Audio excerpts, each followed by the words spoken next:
Уважаемые ветераны пожарной охраны, коллеги, 30 апреля 1649 года был подписан наказ о градском благочинии, который предусматривал создание пожарных дозоров. Этим наказом обеспечивалось круглосуточное дежурство и патрулирование населенных пунктов и проводилась профилактика пожаров среди населения. Поздравляю вас с 372-й годовщиной создания российской пожарной охраны. И несмотря на совершенствующие методы работы, технику, стратегию и тактику, ваш труд остается опасным, требует от вас высочайшего мастерства и способности быстро принимать правильные решения в экстремальных ситуациях.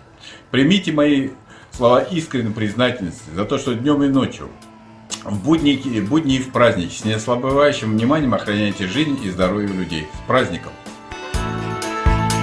Как бешеный зверь скалит зубы огонь, он все на пути своем пожирает. Огонь разрушитель ворвался бедой, безжалостно губит, он пощады не знает.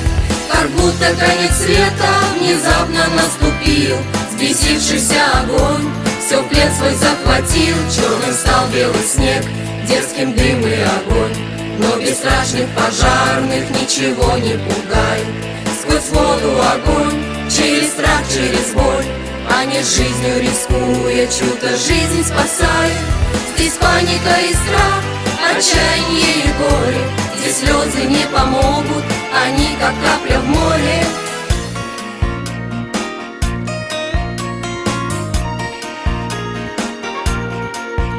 Как в бою на войне, как пожарный в огне, битву с огненным зверем он отважно ступает, выполняя свой долг, помогая в беде.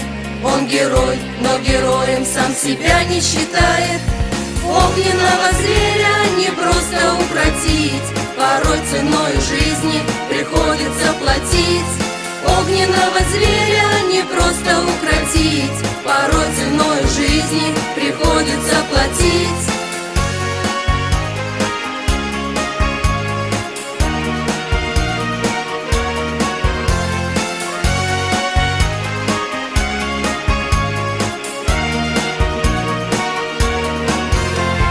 Где-то пожар, а в сердце тревога, звук тревожных сирен отдается в груди.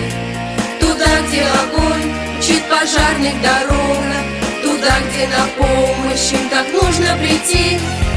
Огненного зверя не просто укротить, порой ценой жизни приходится платить. Сквозь огонь и воду пройти не может каждый, и стать пожарным может лишь человек отважный.